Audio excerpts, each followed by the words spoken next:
We are live. Good evening, Sister Queen. How are you? Good evening. I'm well. And yourself?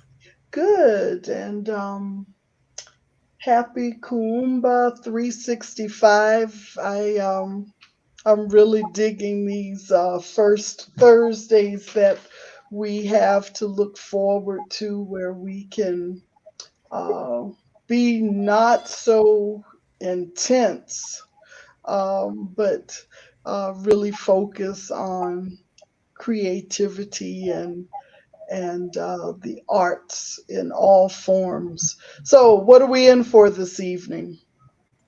Yes, I am excited for tonight.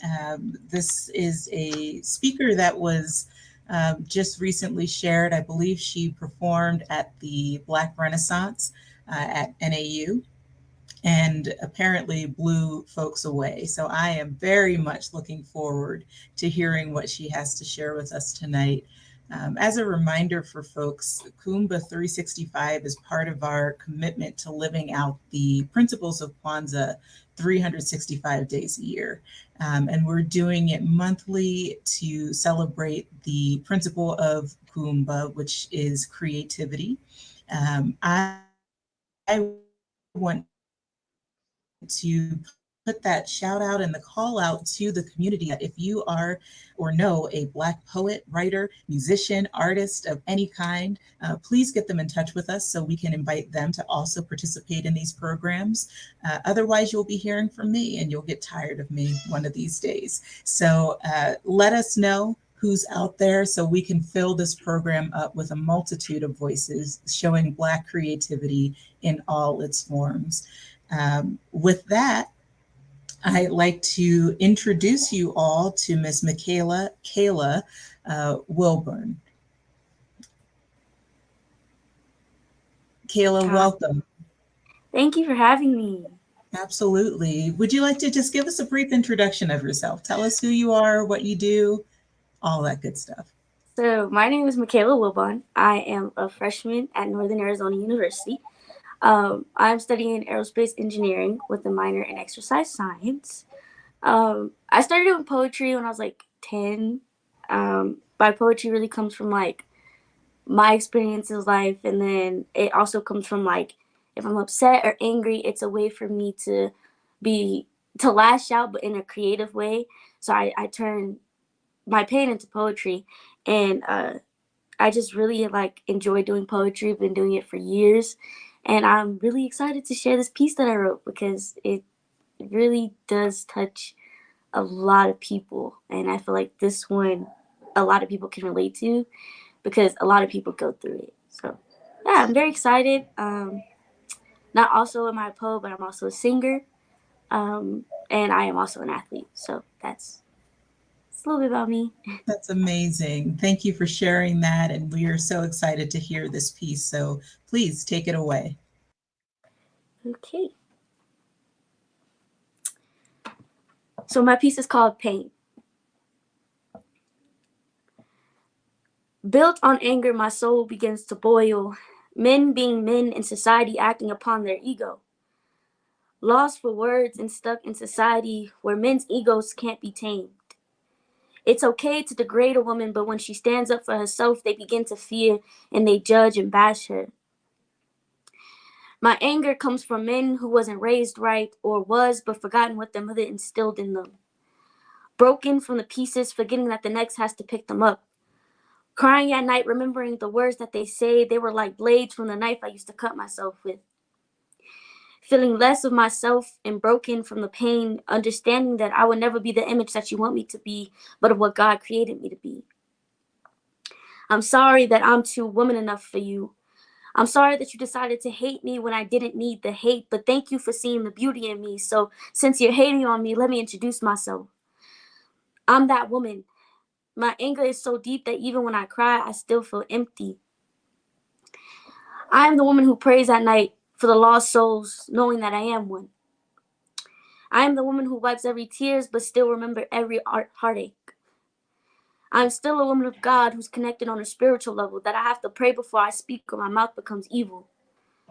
No fear bothers me because of the woman I am, and no man will stand in the way because of the woman I am.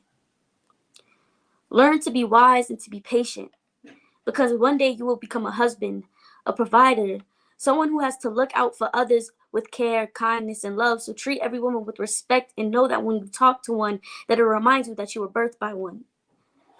I am the woman of pain and sorrow, and the woman that reminds herself that she's a Proverbs 31 type of woman, but she still had the pain from others, which was left untangled. But yet, I still have to look at you and see no evil and see no wrong, but yet the pain that I feel is deeply, deeply in my sorrows. So yeah, that is my piece called Pain.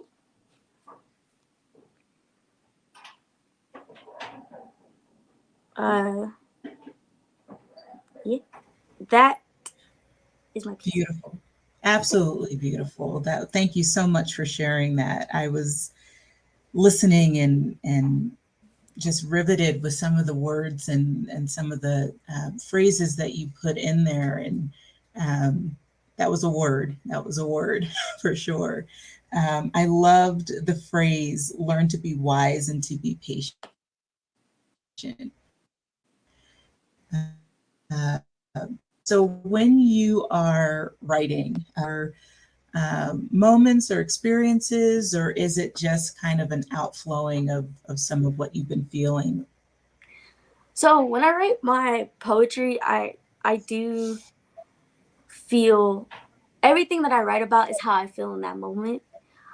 This piece, it was actually interesting because I was at a party, and this there was this guy that was at this party, and he just, something about him, his aura, it just really, like, really got me angry.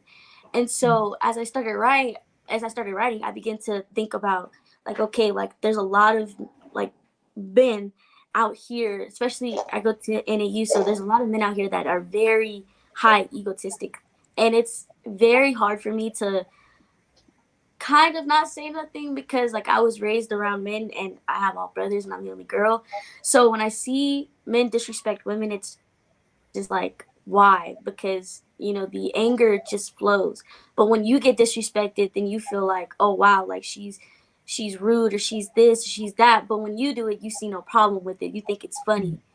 And so with this piece, it really showed, like, my anger really came out in this one, because it was more like, you you have this ego that everyone boosts, and I don't understand why, because this ego is like, you're disrespecting women but not remembering that you were birthed from one. So Mhm. you disrespecting a woman, it's like, what if somebody was doing that to your mom? You wouldn't like it, right? You would be mad, you would be angry. But yeah, when you do it to someone else's daughter, you don't think of the same consequence that comes with it. And I feel like people really don't understand that, and most guys just don't understand. Like, there's different ways about going about it with your feelings, and there's different ways about, if you feel some type of way about someone, there's other ways to express it, not just through disrespect. And a lot of people don't understand that, and a lot of people don't get that. So it's really hard for them to actually understand what's going on until they Mhm. actually realize and they're put in that situation themselves. So, yeah. Yeah, that's great. Well, this is Women's History Month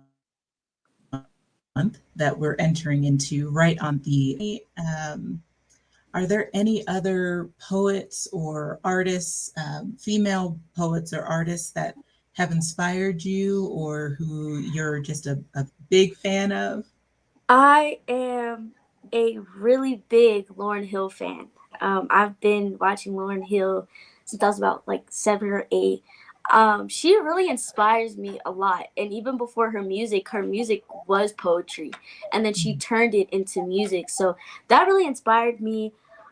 There's another local, like, artist that's from my city. She is from New York. Her name is Kiana. She is very, very talented. I have seen her speak multiple times, and she's just powerful beyond measure. Her words, her poems, just, it comes together in light, and she inspires me as well because she tells the truth, and when she speaks in a way where it's good for you to understand, but it's also, you're gonna feel the pain that she feels while she speaks it. And I feel like, for me as an artist and for me as a poet, I'm those two together really inspired me to be my own and express myself in many ways. But yeah, I would say Lauren Hill's like my biggest influence. She's my biggest inspiration when it comes to poetry and music as well. That's great. That's amazing. Yeah, she is definitely. I was just listening to the Miseducation of Lauren Hill, and it's such a wonderful way to ring in this month too, with just the beautiful stories that she weaves into her songs. Mention that you music, or are you performing other songs? And if you write your, well, let me let you answer that first. Oh well, I do write music. I do sing. I been doing that for years. I was into modeling and acting my whole life, so I've done a lot of things my whole life. But singing is actually like one of the most things I actually stuck with. I've been singing for a very long time. So yeah, I got the inspiration of my music through my father because my father, he does music. He plays the piano. He sings as well. So I uh I do music too as well on the side. Like besides my poetry, I do music. I do that once in a while, and I do have a couple of songs that I have. Okay.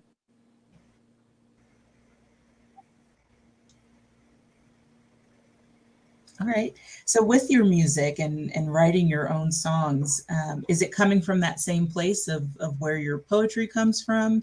Are you kind of channeling some of that Lauryn Hill vibe into how you write your music, or where does that come from for you?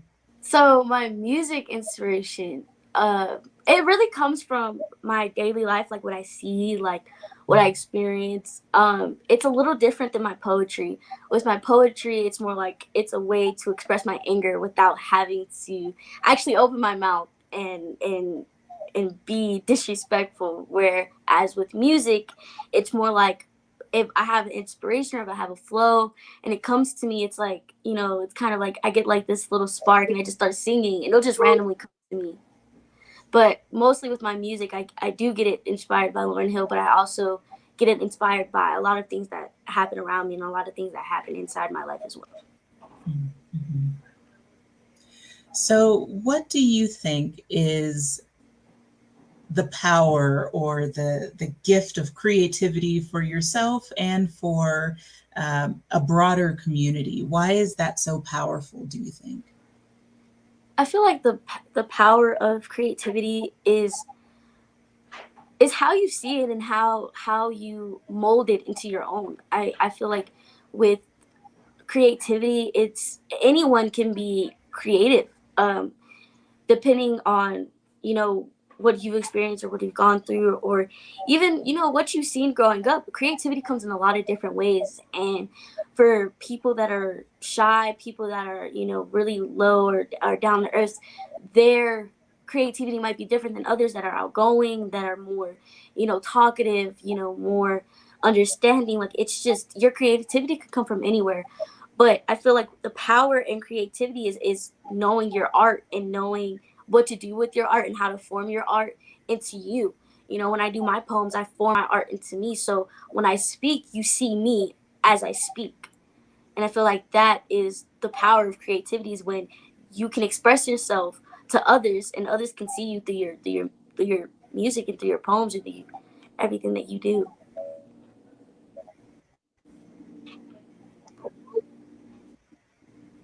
Beautifully said. Um, can you remind me again, what are your majors? Aerospace engineering with a minor in exercise science. All right. What led you to that, to both of those fields, actually? Oh wow. Okay, so when I was 8, I went to a school, and I went to like this college preparatory like middle school that led up to high school, and I did a project, and I was so fascinated with this project. My teacher was giving me like all these ideas about being an engineer, and he was just like encouraging me to really go further in my STEM career. And I remember one day I told my mom, I came home, I was like, Mom, I want to be like the ladies from Hidden Figure. And she's like, what are you talking about?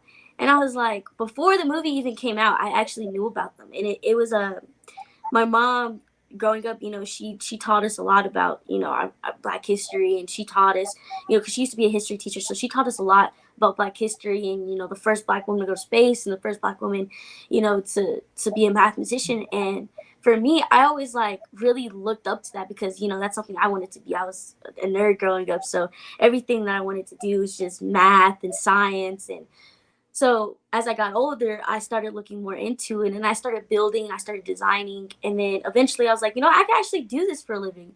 And I actually got the chance to actually go and see SpaceX for the very first time. And when I went to the community college, I got to experience the launch. And it was something so so magical for me. I felt like a kid at Disneyland. It was something so beautiful to me because it's something that I've always dreamed of doing.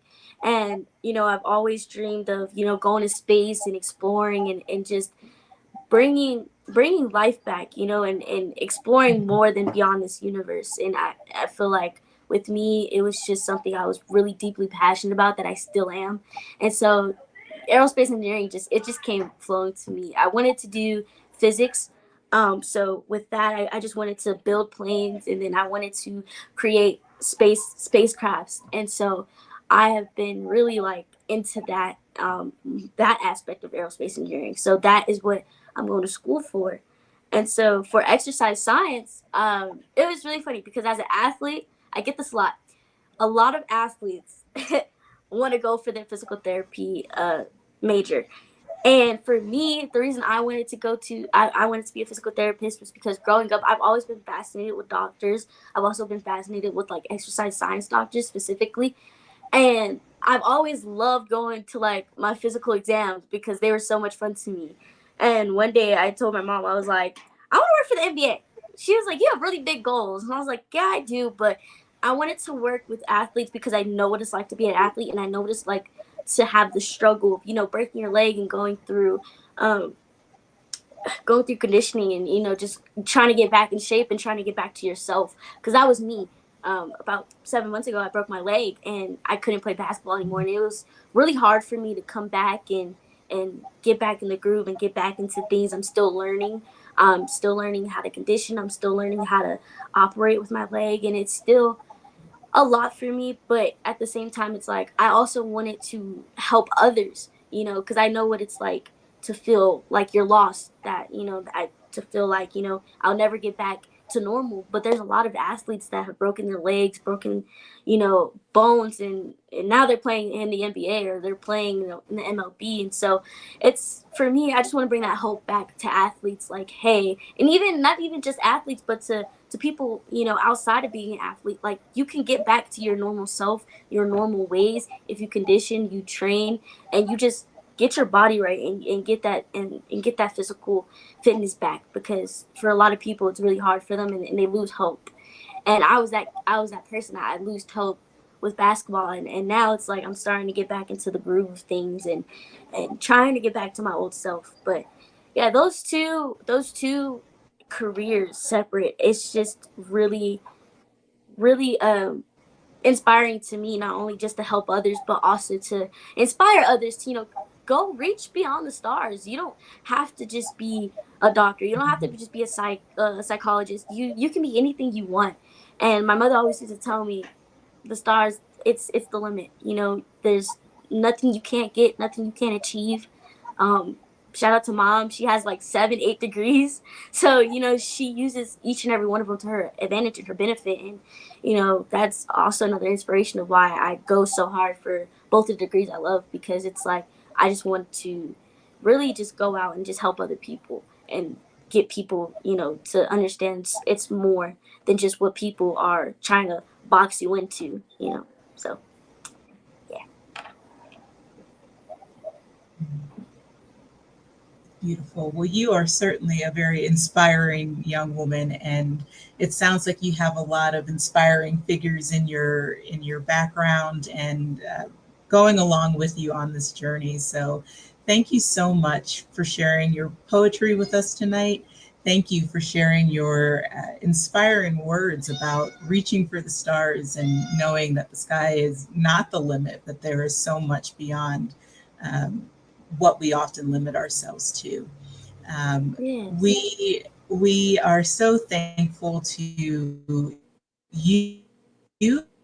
and to our audience who joins us for these and all of our others the remainder of this month.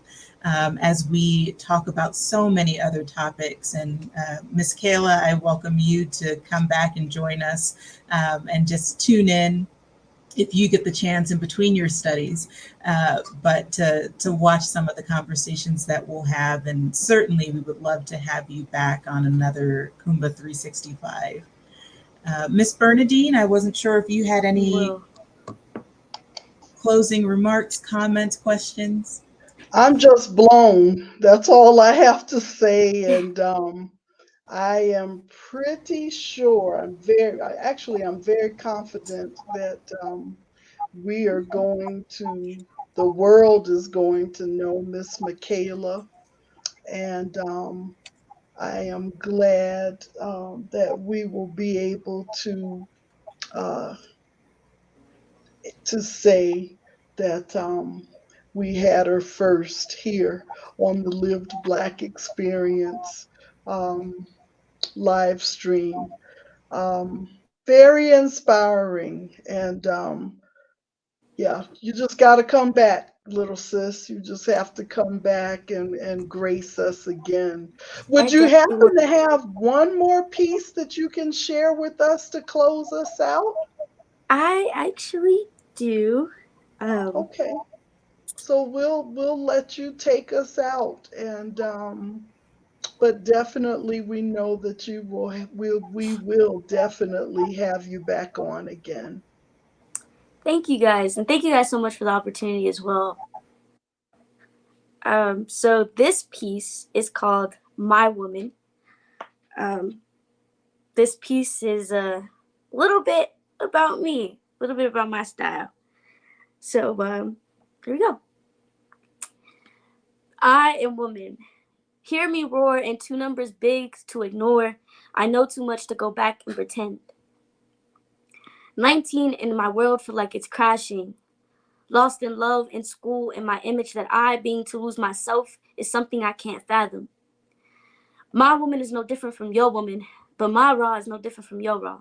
And my eyes are different from your eyes, and my knowledge is different from your knowledge. But the power in my tongue is what I speak. But let me remind you of who I am, a Barikwa queen, a heritage so deep that not even your ancestors can compete. I am a woman who, if I want something, I'm gonna get it. I am confident. I am beautiful. I am me. But sometimes I am that woman who feels less than others because of the physical. Tired of the tears that shape into her personality, stuck in the world where even society hates her. I am the woman who cries to sleep. The woman who used to cut herself because she believed she wanted to fly. I am the woman who has been broken, hurt, and oppressed, but when I roar, hear my pain, but looking back, I can't contain. I am a woman understanding that your woman is not my woman, but when I look at you, I'm reminded that we were all birthed by women. Tired of men abusing us not only physically, but mentally, and oh, we can't forget verbally. Tired of what my life should have been, but when your eyes reconcile while my eyes recognize real, my woman is different. She's the type of woman when her man gets home, she's gonna clean, please, while others remind themselves why they can't be kept. My woman is different, smiling at every lost soul she comes across and every man she thinks is fine, remembering that the home is where she belongs. My woman is brave, open, and honest, but if you cross her, that woman becomes your worst nightmare. My woman is no different from your woman, but my woman is the strongest. So when you step to me, just know that I am that woman. Peace. Wow. Absolutely amazing. She ain't even a full grown woman yet. So I know. imagine, imagine the next couple of years. Sister Michaela, thank you so much again for blessing us, for gracing us with your with your words that are really wise beyond your earthly years. Um, Sister Kara, you want to close us out? I have nothing to add after that. All right.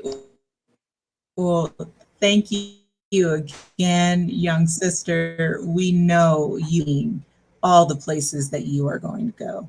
Thank Again, you. to our audience, absolutely. Again, to our audience, we say thank you for joining us this evening. And we encourage you to come back next time for our next conversation and to rejoin us in April for our next Kummba 365. Until then, we wish you a wonderful evening. Please be safe as we're looking towards some possible winter weather in the next couple of days. And be all the time. We encourage you to go in grace.